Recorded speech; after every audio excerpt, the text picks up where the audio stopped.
अष्टोत्तर शत Shri Shrimad divine grace शिल भक्ति सिद्धांत सरस्वती गोस्वामी महाराज शिल प्रभुपाद की. All glories to the assembled devotees. Hare Krishna. All glories to the assembled devotees. All glories to the assembled devotees. All glories, all glories, all glories to Sri Guru and Sri Gauranga.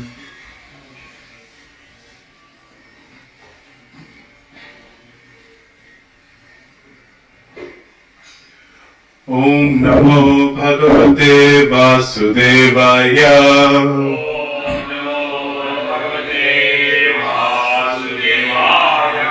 Om Namo Bhagavate Vasudevaya.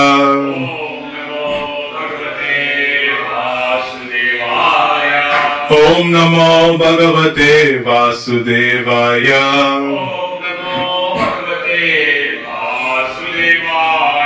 Narayanam Namaskrityam Naram Chaiva Narottamam Devim Saraswatim Vyasam Tato Jayam Udhirayet Nashtaprayeshu Vabhadreshu Nityam Bhagavata Sevaya Bhagavati Uttama Shloke Bhaktir Bhavati Naishtiki Krishnaya Vasudevaya Devaki Nandanaya Cha Nanda Gopa Kumaraya Govindaya Namo Namaha. Reading from Srimad Bhagavatam, Canto 3, Chapter 31, Text number 8. Ulbena samritastasmin Ulbena samritastasmin Antrishcha bahiravrita Antrishcha bahiravrita Aste kritva shira kukshau Aste kritva shira kukshau Bhugna prishta shirodaraha Bhugna prishta shirodaraha Ulpena samritastasmin Antrishcha bahiravrita Aste kritva shira kukshau Bhugna prishta shirodaraha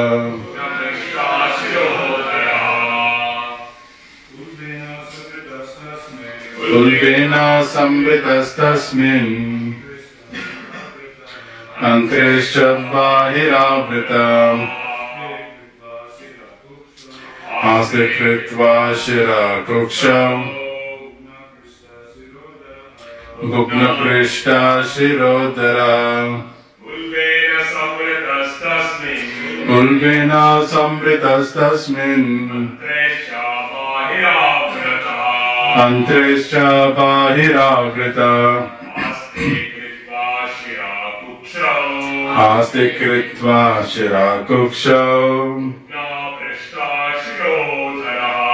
Bhugna prishta shirodara Ulpena samritastasmin Antrishcha bahiravrita Aste kritva shira kukshau Bhugna prishta shirodara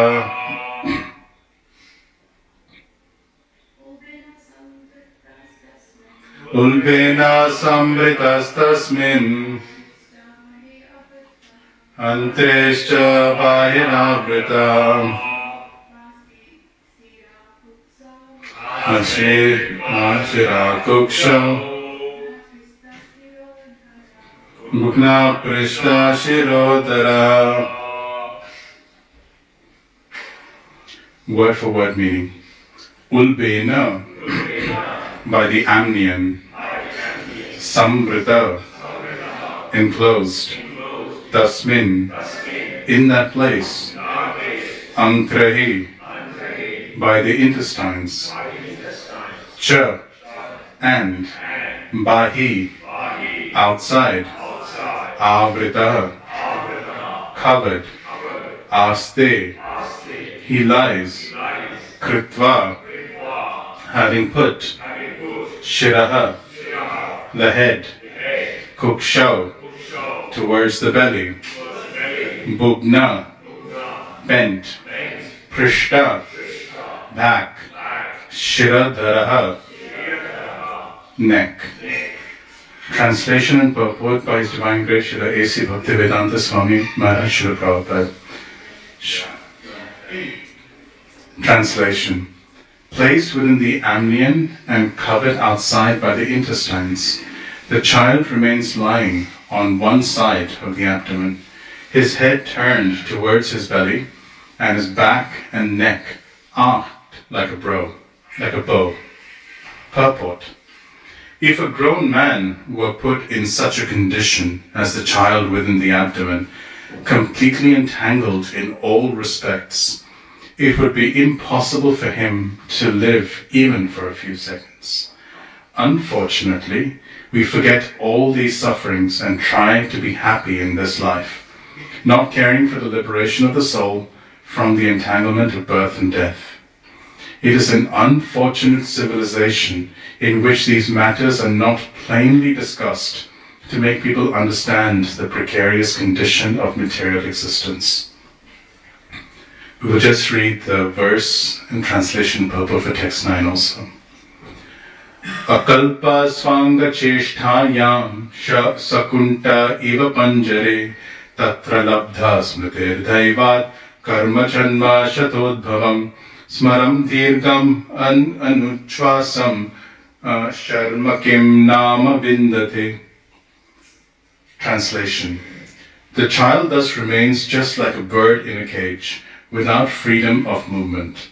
At that time, if the child is fortunate, he can remember all the troubles of his past 100 lives, and he grieves wretchedly. What is the possibility of peace of mind in that condition? Purport. After birth, the child may forget about the difficulties of his past lives. But when we are grown up, we can at least understand the grievous tortures undergone at birth and death by reading the authorized scriptures like Srimad Bhagavatam. If we do not believe in the scriptures, that is a different question. But if we have faith in the authority of such descriptions, then we must prepare for our freedom in the next life. That is possible in this human form of life. One who does not take heed of these indications of suffering in human existence is said to be undoubtedly committing suicide. It is said that this human form of life is the only means for crossing over the nescience of Maya, or material existence. We have a very efficient boat in this human form of body, and that is a very expert captain, the spiritual master. The scriptural injunctions are like favorable winds. If we do not cross over the ocean of nescience of material existence in spite of all these facilities, then certainly we are all intentionally committing suicide. Om Jnanatimirandasya Jnananjana Shalakaya Chakshurun Militam Yena Tasmai Shri Gurave Namah Shri Chaitanya Manobishtam Stapitam Yena Bhutale Swayam Rupa Kalamayam Dadati Swapadantikam Vandeham Shri Guru Shri Yutapadakamalam Shri Gurun Vaishnavamscha Shri Rupam Sagrajatam Sahagana Raghunathanvitam Tam Sajivam Sadvaitam Savadutam Parijana Sahitam Krishna Chaitanya Devam Shri Radha Krishna Padan Sahagana Lalita Shri Vishakhanvitamscha He Krishna Karuna Sindhu Dinabandhu Jagatpate Gopesha Gopika Kanta Radha Kanta Namostute Tapta Kanchana Gaurangi Radhe Vrindavaneshwari Vrishabhanu Sute Devi Pranamami Hari Priye Namo Mahavadanyaya Krishna Prema Pradhayate Krishnaya Krishna Chaitanya Namne Gaura Dvashe Namaha Vanchakalpatarubhyascha Kripa Sindhubhya Evacha Patitanam Pavanebhyo Vaishnavebhyo Namo Namaha Shri Krishna Chaitanya Prabhu Nityananda Shri Advaita Gadadhara Shri Vasadi Gaura Bhakta Vrinda Hare Krishna, Krishna Krishna, Hare Hare, Hare Rama, Rama Rama, Hare Hare. I seek the blessings of all the assembled Vaishnavas, so that anything that I say may be representative of Srila Prabhupada's instructions and of the teachings of the different Vaishnavas who have taught us in the past. What is described in this chapter is actually extremely fearful. It's beyond our present memory, but it really gives the description of a very hellish, congested condition where we are utterly hopeless and helpless. I don't know if any of us have had this experience, but if you can think back to a moment where you felt completely helpless and hopeless, you looked in every direction, there was nothing that you could do. From all your studies, all your wealth, all your intelligence had no benefit. It could have been with the health of a loved one, could have been in a financial situation that you weren't able to get out of. In that kind of helpless situation where you can do absolutely nothing, for most people, that kind of situation can be extremely traumatic. For most people, that kind of situation can completely break you down. And when people look back at that time, they usually, if they're not actively connected to the community of Vaishnavas, if they're not actively connected to Radha Gopinath, what you find is they are unable to think of that situation without many, many deep past scars in their consciousness.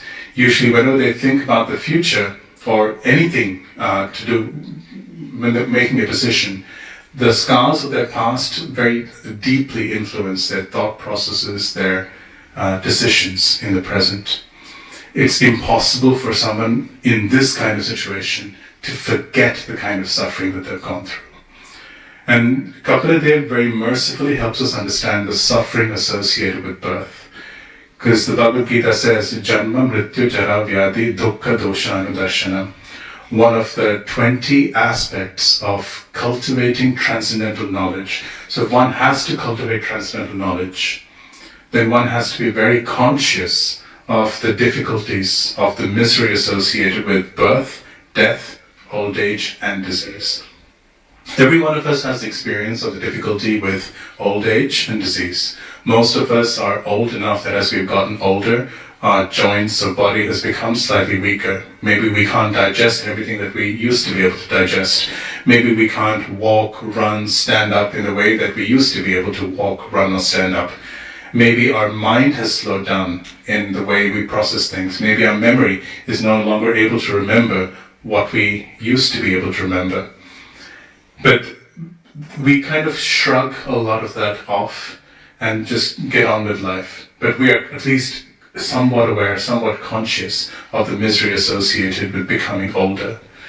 We're also conscious of the misery associated with being sick or diseased. Some of us have been very, very badly diseased. And there are times when you might just have been lying in bed, unable to move, unable to eat, unable to do anything. And it's a struggle just to chant at that time. We are also possibly aware of the difficulty associated with death. Now this, for those usually of a younger age, is difficult to kind of think about. And it's considered to be quite negative to consider. But if anyone has had the fortune of being around somebody in the last stages of their life, where everything you eat turns to ashes, everything you hear is without meaning or value, there's nothing at that time that really realistically makes any sense. You see their misery not just physically, but you see their misery like emotionally, mentally, as their body's slowly deteriorating. It is not pleasant. Suddenly, even for someone who is leaving their body at that point in time, like without any forewarning, the Shastras describe that it's like about 10,000 scorpions biting the body simultaneously. I don't know if anyone here has been bitten by a scorpion before. It's not a common experience, at least here in Australia. But if anyone has been, I don't know, pinched, beaten, something or the other, imagine being beaten by 1,000 cricket bats or 1,000 baseball bats at any given point in time. It's such strong misery that you can't think straight. And that's really the effect of these miseries. When you are undergoing old age, or when you're undergoing terminal illnesses or general disease, the mind is not able to think of anything like consciously or rationally. One has to be very highly trained in spiritual practice for those impressions to come up.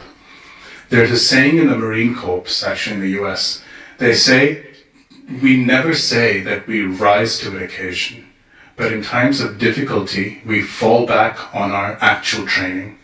So to the extent that someone has practiced in these times of difficulty, remembering the Lord, or one finds shelter when one is sick or otherwise in picking up one's beads, or finds shelter in kirtan, or finds shelter in picking up Srila Prabhupada's books and reading them, to the extent that one can build shelter in these elements of devotional service connected to Krishna, to that extent, in these difficult times, one will be able to remember Krishna. And that's really the heart of what's happening here. Kapila Dev is describing the difficulties associated with birth. Sometimes we ask, what is the difficulty associated with birth? And sometimes the devotees answer that you have to go through death, old age, and disease all over again. But there's an actual difficulty associated with birth. And reading and contemplating these verses is really, really important. One has to be very, very sure, one has to be very convinced that at every stage of life, there is actually suffering. And in these 8 or 9 verses, actually I think the first 4 or 5 verses, there's a description of the development of the soul. Not of the soul, of the body that the soul is given in the embryo, in the womb of the mother. But starting from verse number 5, you start to see some of the miserable conditions that the living entity is surrounded by. So it is mentioned in text 5 that the living entity begins to derive its nutrition from whatever the mother eats. And the fetus grows, Prabhupada translates, and remains in that abominable residence of stool urine because it's surrounded by the intestines. So the womb is surrounded on all sides, right by the intestines. It is abominable residence of stools and urine, which is a breeding place of all kinds of worms. And of course the baby's own stool and urine is being passed, which is evacuated eventually. But as a result of the stool, urine, and the other elements that are present in the womb, there are also many different kinds of worms. And text 6 says that these hungry worms continuously bite the child in the womb. And the child suffers terrible agony because of his tenderness. He thus becomes unconscious moment after moment because of the terrible condition. And Prabhupada in this purport to text number 8 says that if a grown man, with the consciousness of a grown man, were to be present in the situation and were to suffer with or were to fully experience the situation, they would not survive for more than a few moments. They would actually, the result of suffering is to reduce one's consciousness. Has anyone experienced this? If you repeatedly torture someone, their consciousness becomes dulled. And this is Krishna's arrangement so that the effect of misery is no longer felt as much. You become impervious to the suffering. An example of this is if you look at Vasuki, when he was being used as a churning rod on the Mandara mountain, the Bhagavatam explains that the Lord entered Vasuki to increase his mode of ignorance. Because in the mode of ignorance you become increasingly unconscious of the pain that he would be experiencing. And the Bhagavatam says that had this not happened, Vasuki would have died as a result of the pain. But Krishna is so kind that for the child in this position, I think in one of the Prabhupada says that Krishna gives the kind of consciousness to a living entity so that they can bear the difficulties they have in their life at that present moment. The same thing applies to trees, where even though they're standing in the midst of sunshine, hail, rain, or whatever the elements may offer, their consciousness is so reduced that they don't feel the suffering as a human being would in that present situation. And this is Krishna's mercy. But being aware of the situation should make someone now with developed consciousness very fearful of going back into that present situation, as much as sometimes when we've gone through a bad patch of life and we've been addicted to something like TV or other more dangerous substances, we come out of that situation and we reflect back on that time and we feel like, oh my God, I can't believe that I put myself through this. I can't believe I ate in that way. How did my body cope with this? How did my mind not break under the kind of things that I put myself through? But when you come out of it as a grown person with developed consciousness, you reflect back on that situation and you say, actually, I don't want to put myself in that situation again. And you consciously begin to take steps to avoid dropping down into that present situation. This is the kind of awareness that these verses are building. And text number 8 describes the difficult position that the child is placed in. So placed within the amnion fluid and covered by the intestines, the child remains lying on one side of the abdomen, his head turned towards his belly. So his legs are drawn up, the head is drawn downwards, and his back and neck are arched like a bow. I don't know if anyone has actually tried to sit like this for a period of time. Sometimes it happens when reading, like you just sit like this. Then you find that after half an hour, it's a struggle to just stand up and start walking. Imagine being in that position. Usually, I think the Bhagavatam says after 4 months, the limbs have started to develop. After 7 months, consciousness arises. But by 7 months, you can see that the living entity is actually in that position. And for 3-4 months, the living entity is just sitting like this. And that's such a difficult position to be in. And just before the child is born, the child turns inside the womb and is hanging completely upside down. I have not heard, in fact, I think there's one example in the scripture of a sage who performed the austerity of going upside down and worshipping, I think, Lord Shiva, if I'm not wrong. And that was considered to be like a tremendous austerity that this sage had performed. But the child moves into this position and struggles in that manner. Text 9 says, the child thus remains like a bird in a cage without freedom of movement. And this changes a little bit later. The Bhagavatam describes that as the baby is about to be born, Prabhupada says the womb slackens, and then the heirs of delivery, the prana, they just gently move the baby around just a little bit. The child thus remains just like a bird in a cage without freedom of movement. And at that time, if the child is fortunate, he can remember all the troubles of his past 100 births, and he grieves wretchedly. What is the possibility of peace of mind in that condition? The torture at that stage, after especially the 7th month, is not just physical, but it's also mental. So the phrase used here is Tatra labda smritir dhaivat karma janma shatodbhavam. So labda smritir, he obtains memory once he develops consciousness, daivat, by Krishna's arrangement. Karma janma shata udbhavam, of his activities and births across 100 lifetimes. And the living entity begins to think, I died like this before, and now I'm born again. I did this before, and I'm in this situation again. Imagine being stuck with your own thoughts for such an extended period of time, being unable to forget, unable to do anything else except be congested in that situation. No matter what else we speak in this class, the heart of what is being described here is a visualization. And it's almost a memory, it's almost like an imprint, if we can capture in our mind, of what the difficulties associated with birth are. We may or may not remember the Sanskrit words, but if we can capture this picture within a congested womb, is anyone here claustrophobic, by the way? Someone? No? I am. So if you enclose me, if I'm putting on a sweater and it's stuck for some reason, I actually feel like I can't breathe. it's very difficult for me to be in that situation. And sometimes my daughter Janvi, she will just be taking the sweater and be pulling it in different ways. And it's very difficult for me to maintain the sweater in that position. I have to just immediately pull it down or take it off. It's very difficult to be congested like this with nowhere to breathe, nowhere to go. You can start to panic after some time. But just imagine being in that situation, conscious, with knowledge of 100 birds, unable to move, unable to see anything, practically speaking, just hearing the mother's heartbeat, with stool all around, being bitten and being helpless to do anything about it. How many of us have seen cows being surrounded by flies? Has anybody thought how miserable this is? Has anybody thought that? But when you see, like if you go out to see cows and you see flies kind of surrounding you, it's very irritating. And for people who are not used to working in a farm, it's very, quite annoying to go out in the middle of the day when the sun is blazing and flies are swarming all around you. You keep doing this, let's go back inside.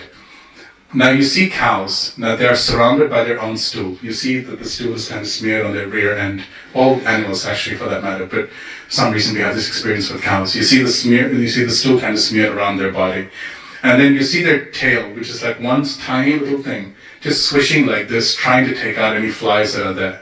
But the mosquitoes or the flies are just surrounding the entire cow. Now I don't know what the cow feels, but usually when I see that situation, I'm so glad I'm not in that situation. But imagine the child being in that situation. Imagine that all of us have been in that situation. Imagine our body, if you will, covered by amniotic fluid and covered by spots of stool. It's the same situation. And you don't even have the hands. Your hands and legs are not able to even move slightly to remove this disturbance. One is being bitten by worms all throughout. And that situation remains as long as one is in the womb, and one is conscious of this for at least 3 months. In addition to this, anything that the mother eats, if it's, the Bhagavatam describes, if it's too salty, too pungent, or whatever it may be, it actually goes through and it disturbs the child quite significantly. So therefore they say that even though they tell mothers to eat whatever they want to eat so that they're happy, usually they say don't eat something that is too spicy or whatnot. And nowadays mothers, they may drink, they try to avoid it, but some of them do. Some of them drink coffee, and it means that the child becomes hyperactive. Some of them smoke, which means the child develops asthma. So in today's uncivilized society, you get many additional layers of complexity to what is being described here. On top of this, can you imagine being in a womb in that situation, and you have, say, another child in the house? They come in and they may punch the stomach. I don't know if any of the mothers here or parents here have experienced the situation. So I think when my wife was pregnant, one child came and jumped on her back very, very badly. And she couldn't stop crying for 10 minutes. That was her. But think about the baby now within the womb. Or if she was lying down and somebody comes and thunk, jumps on the stomach, then what happens? Or in the situation of a miscarriage, think about what happens to the child within the womb. They're actually leaving their body in a helpless condition, unable to do anything, unable to express what they're feeling. At least a person on their deathbed, usually, if they're conscious, they can moan and groan and they can express something, they can call for relief, they can be jerks if they want to be, and at least make other people's life miserable in an attempt to feel better. If the child in the womb can't talk, can't express anything, and is forced to suffer in silence alone, except maybe they just start kicking. They say that when the child is in the womb, if they're struggling, they will just stop moving. And then they just kind of slowly they may just become a little bit less conscious. That's the best they can do. And at that point, you realize that it's a medical emergency. The mother is taken to the hospital, their vitals are checked, and if required, the birth is induced to prevent the child from dying. Because this especially happens in the very later stages when the placenta of the mother starts to deteriorate and can no longer provide the nutrition that the baby needs. There's so much uncertainty. The moment you are in a helpless condition, you are forced to depend upon others for your support, for your food, for your movement, for your health, for your well-being. to that extent you begin to suffer many, many different kinds of distress. When one becomes conscious of this, and one becomes conscious that no matter what stage of life I'm in, I am going to struggle. I recently saw, somebody had sent me a cartoon. It was a picture of somebody finishing school. And it describes the uphill battle they go through as they go study, prepare for selective exams, and then try and get into university. And they're thinking just a little bit more, I just have to finish year 12, and then I'll be fine. Then they go into university and they're like, okay, I now have to struggle to get a job. And they finish the university, they think they're free birds. But they cross over this hill, and then when they get over this hill, they realize that life still is there in the form of another big hill that they have to traverse. And then they think back, oh, when I was actually in university or in school, I was at least sheltered by my parents. They had to take the financial struggle of maintaining us. But now that I've struggled and competed and finished my studies, now I have to go to work and struggle with the uncertainty outside, struggle with the difficulty outside to make a family work. This, for any intelligent person, for somebody who is conscious, and that's really the heart of what this chapter is trying to get us to become. It is trying to get us to become conscious of the difficulties in our situation. And if we become conscious, then we will be able to take the right kind of action. The majority of the time, the way we have brought ourselves up, or the way we've been brought up, we learn to shrug away our difficulties and just say, it'll be all right. I'll make it work. And this is just the way everything is. This is the way how people are. And that is not the intention of the scriptures. It is stated that Krishna has, and some people actually ask, when people read a description like this, some people actually ask, why is it that Krishna has created the situation? Can't he make it pleasant? If Krishna really is an affectionate, loving father, why doesn't he give us a suitable birth? Why doesn't he just make it warm, cozy, comfortable, loving? And why doesn't he just make birth a joyful festival? Mothers usually have what do they call it, like a baby shower and a gender reveal party where they cut pink cake or blue cakes. And then they have balloons and festivals at birth. Why can't he make the experience like this for the baby? Why can't he make every part of life such a blissful experience? And the answer is that it's a deliberate choice. The Bhagavatam in 11th Canto describes that Krishna has created this world for two reasons. One, for the jiva to experience the world, and number two, for his reformation. So without the presence of this misery, it is impossible for one to become conscious that this is not our actual position. But this is actually deliberate. And people actually ask the same questions when they're studying or when they're in married life. And they think, why has Krishna made this so hard? All I'm just trying to do is just, create a family situation or try and be happy. And suddenly now we have to deal, with two minds, plus additional kids, and to do one thing is so difficult. Those who are not parents may or may not believe this, but to get Janavi ready in the morning, it takes 2 to 3 hours. And that's waking her up, dealing with her cranky, whatever she might be if she has not slept well. It's a great gift. It's like, thank God she slept well. She has to drink something in the morning, go to the bathroom activities, and that's like a whole circus in and of itself. It takes an hour. She needs someone to take her to the bathroom, she needs me to wash her, she needs my wife to brush her teeth, she needs me to give her a bath, she needs my wife to help her pick a dress. And then she wants to get ready. To eat, it's another circus. And then to take her to school, it's another circus. And by the time you start your day and you end taking her to school, it's 3 hours. No matter how fast you make it. And if you try and rush it, if you try and force the situation, you get a tantrum. Or you get cries and you get tears, and then they feel traumatized and they feel whatever. And you ask yourself, why is it so difficult?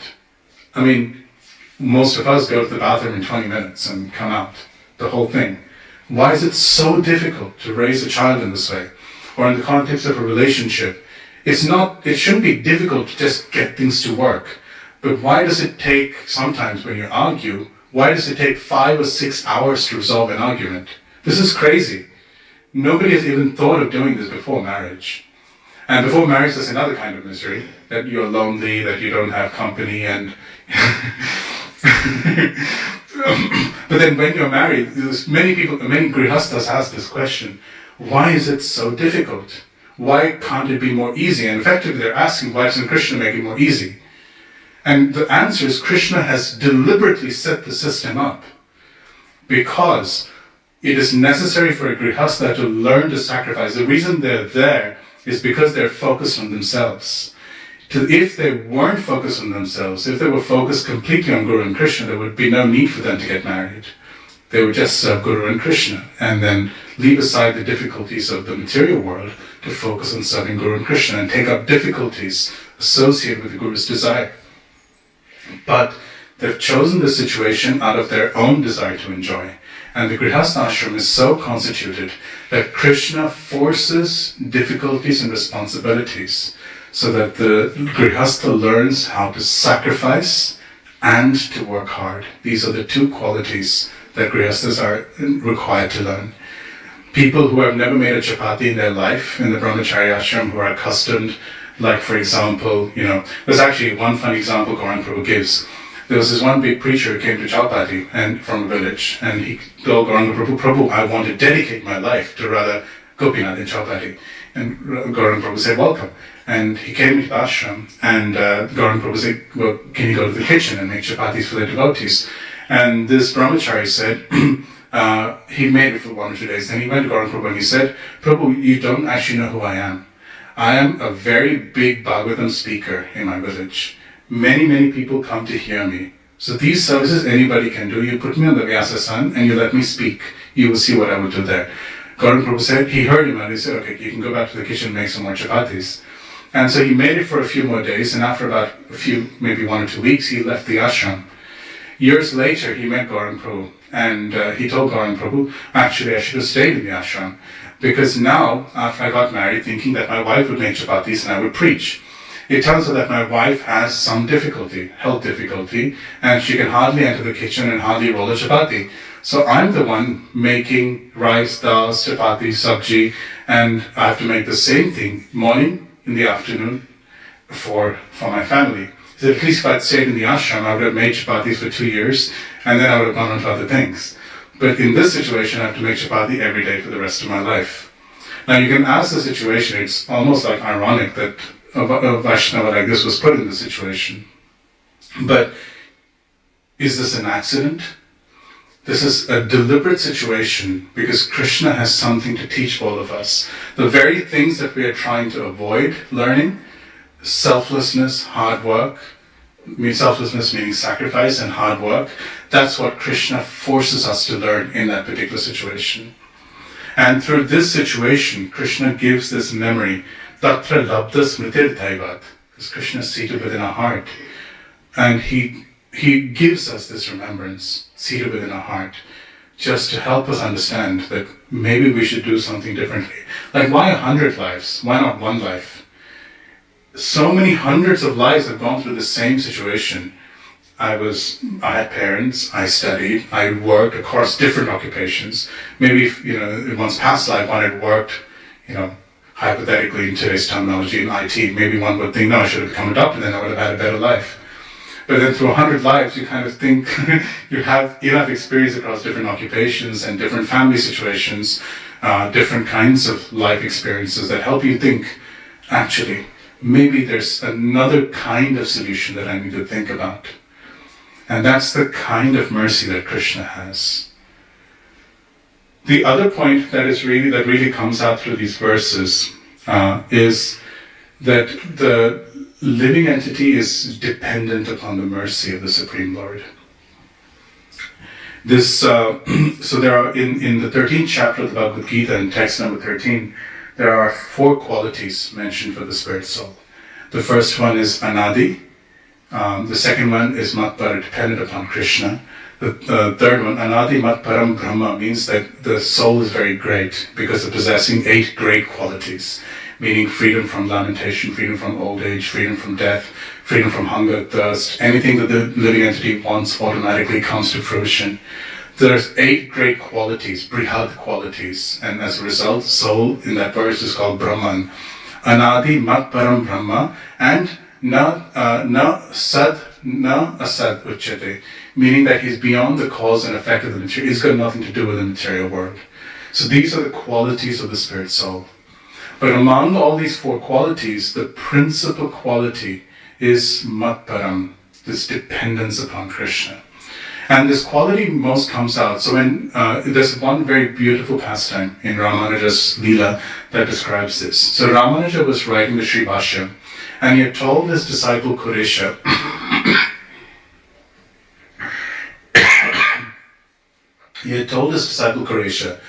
if I'm doing something wrong, then don't stop me in between. Just stop writing, because he was actually writing Ramanuja's dictation. He said, just stop writing and put your pen down.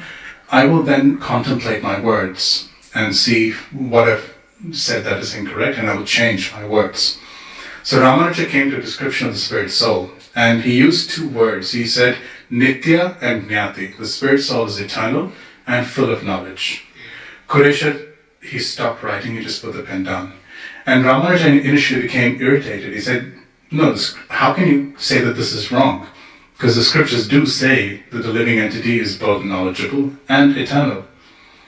And then he contemplated this for some time. He said, if I say these two things, it seems to imply that the spirit soul is independent in its qualities. I'm saying that it's eternal and full of knowledge, meaning that there's no dependence upon Krishna mentioned. So then he changed his sentence. He said, the nature of the living entity, he said, is Vishnu Sheshatva and Jnatrev. That the knowledge is there. I mean, he can achieve full knowledge, but he's Vishnu Sheshatva. The word Shesha is actually very, very important. It doesn't just mean like a part and parcel of, so we might typically translate it. Vishnu Sheshatva means that the living entity is actually incomplete without the presence of the Lord. There's a verse in the Srimad Bhagavatam that says in the second canto, Dautatma Purusha Krishna Pada Mulam Na Munchati Mukta Sarva Pariklesha Swanta Swa Sharanam Yata. This verse says that when the living entity, after wandering through every circumstance in the material world, comes to Krishna's lotus feet, the experience is very much like a traveler traveling everywhere and coming home. You feel like, finally I am here. No matter how many countless lifetimes they've been wandering in the material world, the moment the living entity comes to Krishna, they feel like, this is my home. This is where I was meant to be. There's nothing else that is actually, that I'm actually supposed to be doing. This is the idea of Vishnu Sheshatvam. And Srila Prabhupada describes this also in the Om Purnamada verse. He says, so the living entities emanating from the Supreme Lord are also complete, and their completeness is experienced when they connect to the complete whole, Prabhupada says. So what comes out through these verses also is the dependence of the living entity upon the Supreme Lord. They may have, and sometimes the word used, you will see that in verse number 11, the word used is Rishir, Rita, that the Rishir means somebody who has actually cultivated spiritual practices in their previous life. Seeing now that they're conscious and aware of the situation, they become terribly afraid. And in that situation, they start praying. But even for someone of that caliber, sorry, I just forgot the point that I wanted to make. What did I just say just before that? Vishnu Sheshatva then? Vishnu Sheshatva. The incompleteness of the soul is experienced in connection with the Lord. Yes, coming home. But the living entity, even if they're Rishi, even in that situation, their remembrance and their ability to execute anything to help themselves is dependent upon the mercy of the Lord. So one Acharya describes that those who have practiced transcendental knowledge in their previous lives, by the mercy of the Lord, they remember their situation in the womb. And they see that, okay, this is the situation I'm in, this is my body, and I've got nothing to do with the body. But when the jiva is a devotee, Krishna seated within the heart of that devotee sparks remembrance of him.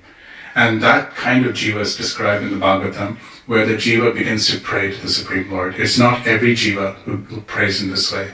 It is natural to understand that based on their previous practice, this remembrance comes as the result of the mercy of the Supreme Lord. But in this particular situation, it is an impure place.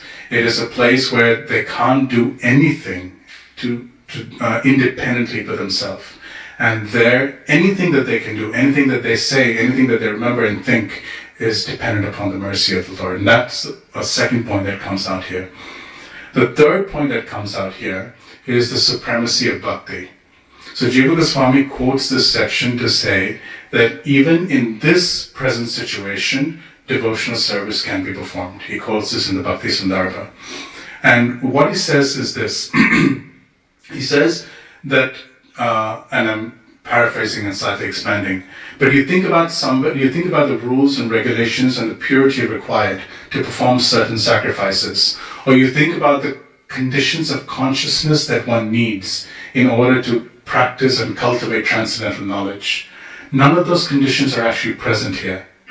Nonetheless, the devotee jiva who is granted by the Lord's mercy remembrance of him is able to call out to him. And our acharyas say that at the end of the prayers, which I think span roughly about 10 verses, the living entity is actually liberated. And they don't, in the sense that they don't undergo the miseries of birth and continued and end of life in general. That's what the acharyas describe. But devotional service, even in this situation, can be performed, is what our acharya, or Jiva Goswami Bhakti Sandarbha writes. And he quotes different examples. He says, Ajamil, in a situation, he was an old man, he was croaking. He was on his deathbed. He was croaking. He wasn't even able to properly call out to the Lord. He was calling his son. So regardless, if you think about karma, you have to enunciate the words properly. But Ajamil, without being able to call out even properly, still, not only did he become free of sinful reactions, he achieved liberation. Parikshit Maharaj, he had a week, and he was able to, by hearing and chanting about Krishna, he was able to achieve perfection in a week. So regardless of the limitations and the conditions that one has, bhakti cannot be stopped. If one has a limitation of time, if one has a limitation in terms of the purity of one's consciousness, if one has a limitation in terms of the dirty, difficult situation that one is in, and this kind of situation is present both at the time of birth, disease, and usually at the time of death, sometimes even old age. The number of people wearing like disposable nappies, elders, is quite high, because they have problems controlling their bladder or other movements. But this kind of situation is increasingly present, and there's no hope for any other kind of practice other than devotional service. This is Jiva Goswami's point in explaining the glories of devotional service.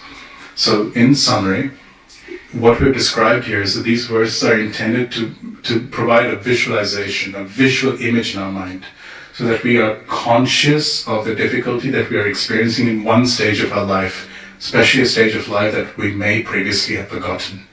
These verses also describe and help us understand the dependence of the living entity upon the Supreme Lord. And the verses help us understand the glory of devotional service, that even under these circumstances, devotional service can be performed. So also you can argue that it is important for parents to facilitate the devotional service of the child. When parents have children in their womb, they should be conscious also of the miseries that the child in the womb is experiencing. And as a result, should surround themselves, should eat properly, sleep properly, and rest, so that the child's suffering is reduced. But more importantly, surround themselves by the chanting of Krishna's names and of Srimad Bhagavatam. That would really help the child in this present situation, particularly after month 7, where the child becomes more conscious. If any of the Vaishnavas would have any comments or questions or corrections, please.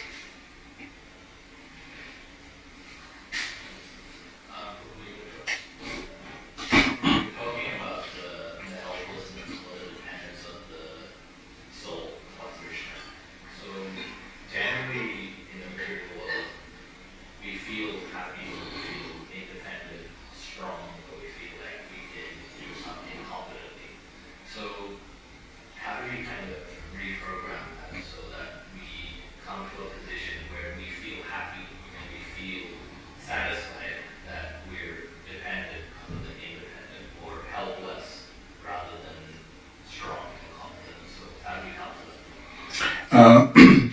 It's difficult as you are articulating it, but the actual feeling is like for many people, particularly of past generations, that have experienced a very sheltered and loving family, where they find that every one of their needs is automatically satisfied.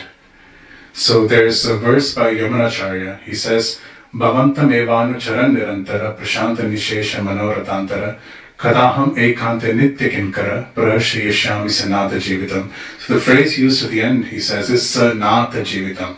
Anath in Hindi means an orphan-like existence. Sanata means that now I have parents. I have someone who will actually look after me. I'll have someone who will take care of me. And that is the actual experience of being in that helpless situation. Nobody likes being helpless, and it's very difficult to be happy about being helpless. But when one moves from the shelter of what one feels as a shelter to the shelter of the Supreme Lord, that transition is easier to make.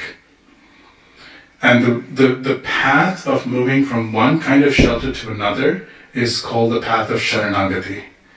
And there are 6 limbs of that Sharanagati. The first one is Dainya, which means it's sometimes translated as humility, but a more accurate translation is regret. So the best example that I have of this is, His Holiness Devamrita Swami used to have a blog. It used to be on their website, devaswami.com. So I've always really loved those excerpts. So there's one situation that Maharaj writes, that he was in America and his disciples spontaneously decided that they wanted to take him to Yale. And Devamrita Maharaj describes that going there for him was never something he wanted to do, because it reminded him of a time that was wasted outside of Prabhupada's shelter. So he went back, and he describes in that blog that his feelings were predominantly one of great regret, that he wasted that time and didn't meet Srila Prabhupada sooner. And he says in that blog, should I wish these emotions away? And he says, no, I would not wish these emotions away for the world, because these emotions are what inspire deep gratitude towards Srila Prabhupada and help me take deep shelter of Krishna's names and his service. So regret of our present situation, being conscious and and regretting the situation that we're in, is an essential step to taking the next step, which is to increasingly dedicate, which is Atma Nivedana, the second limb of Sharanagati, to increasingly dedicating the activities of our body, mind, and words in Krishna's service. And as we do that, as we increasingly dedicate our time to Krishna's service, the next thing that happens is Avashya Rakshive Krishna and Gotrutve Varanam Tata, which is that Krishna will certainly protect me. The devotee feels this. We've gone out on a limb. Like, for example, I know I want to spend my time serving Krishna. And the moment you take that step, you find that somehow Krishna arranges the other facets of your life. Maybe it's in terms of time, maybe it's professionally, maybe it's in terms of family. Or for those who are joining the ashram, they find that suddenly things become very favorable for them to be able to join. And things just work out. Or someone who's in the ashram and is leaving, they find that Krishna has protected them in the form of, even though by many standards they've gone past a certain age, they find that Krishna protects them. And this is the kind of faith that a devotee develops by virtue of increasingly giving their body, mind, and words to Krishna's service. So that is how one transits from the shelter of this world to the shelter of the Lord. One has to, first of all, be very deeply conscious of the struggles that one would experience in taking shelter of our assets, whether it's our intelligence or money or education. For example, in terms of education, Bhaktivinoda Thakur says in the book Sharanagati, he says, now I'm in my old age. And he says that with the difficult circumstances my body is facing, I find that not one thing in everything that I've learned can help me in the situation. And the feeling is like there's a spear that has run through my heart. I think this education is useless. It can't help me I've studied for years and years and years. It can't help me one bit take care of myself now. Oh Krishna, in this old age, Bhaktivinoda Thakur says, I am now destitute and I'm approaching you for shelter. So one to the extent that one is regretful and conscious of the challenges associated with our present shelter, one would naturally be intellectually convinced enough to offer our body, mind, and words. And it could start off with coming to the temple once a week. That's an aspect of Atma Nivedanam. It's one step. And that might increase by increasing one's service portfolio, chanting 16 rounds, 4 regulative principles, taking shelter. All of these are increasingly reducing one's material activities and increasingly taking shelter of the Lord. And proportionately, one experiences the shelter of the Lord. Does that answer your question? Thank you. And it's always, the other thing about Sharanagati is it's not a line in the sand. Sometimes we use the phrase, you have to surrender Prabhu, or you have to, this person is a surrendered soul. Surrender is called Sharanagati or Sharanapati. Gati means that you're approaching the destination of the Lord's lotus feet. And it's an ongoing process from the day we join the movement up to the stage of prema. And even beyond, actually. It's increasing levels of Sharanagati. So one need not feel intimidated that one is going from zero to everything in one step. It never works like that. One takes a step, is convinced, takes another step, is convinced, takes another step. But the feeling overall is Sanata Jivitam, that I'm sheltered by my parents. Radha Gopinatha like my parents, my spiritual master, the association of the Vaishnavas, they're like my parents or family. And I'm completely sheltered here. To the extent that also one has a Vaishnava community that is genuinely spiritually mature. To that extent also Vaishnavas, even if they haven't been able to, because everyone has a threshold. There are certain circumstances where one feels out of one's depth. But if you have a mature Vaishnava community, even in those situations, you can actually feel very, very loved and sheltered. And that's an important aspect too. So that's the second aspect, having a mature Vaishnava community. If there are certain Vaishnavas in the congregation who, for example, have hurt their back. Like, I don't know how many people here know, but Braj Prabhu, he had dislocated his spine. Now, I don't know how many have gone to his home to see him, how many have cooked for him. I believe his elderly parents have come and they clean the house once or twice a week because he hurt his back and then Mataji hurt her back. So they're just struggling on their own. Similarly, there's Archana Mataji who comes to clean Radha Gopinath's bathroom every Monday. Her husband had a tremendous fall, broke 10 bones in his body. Now, nobody knows about this. But a mature Vaishnava community should be, because this is our family. And to the extent that we're able to create a family situation, whether it's in the ashram or whether it's outside, then you can truly feel sheltered. Standards and principles, etc., are for oneself. You can never ever, if we judge each other by those standards and principles, we're never ever going to grow as a community. But to the extent that we can form an affectionate community where we are able to try to give unconditional love, that applies to the ashram, that applies outside the ashram, it applies in any situation. It could be one other person that is in our life or a few devotees of the entire community. But to the extent that community sense exists, to that extent, people will be able to let go of other shelters and actually feel sheltered enough to give themselves more and more. I remember in 2012 in Chowpatty, there were a few devotees who went to Muktinath. So it's a dangerous place, you have to go by flight. The flight crashed, 7 Vaishnavas passed away. And certain children of those Vaishnavas who were still less than 15 or something were left without parents. His Holiness Radhanath Maharaj came to the Vyasa and he said, the first thing he said was, I am so, so pleased that the congregation has stepped in to take these children as their own. They've cared for them and just basically absorbed themselves into the family, to their family. He said, I'm so, so pleased to hear this. And then he went on to glorify the devotees who had passed away. So that's the other element that I would probably stress. I'm sorry, Guru? Okay, thank you. Any other comments, questions, or corrections?